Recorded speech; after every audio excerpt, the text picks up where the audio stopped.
How's it going, everybody? Today we're going to talk about foam rolling your hamstrings.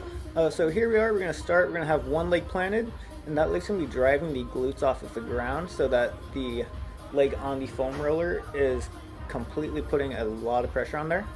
So we're going to start by rolling in a nice controlled motion. We don't want to go too quick, and we want to stop right at about the knee pit area, so right below the knee, right before the knee, wherever you want to stop.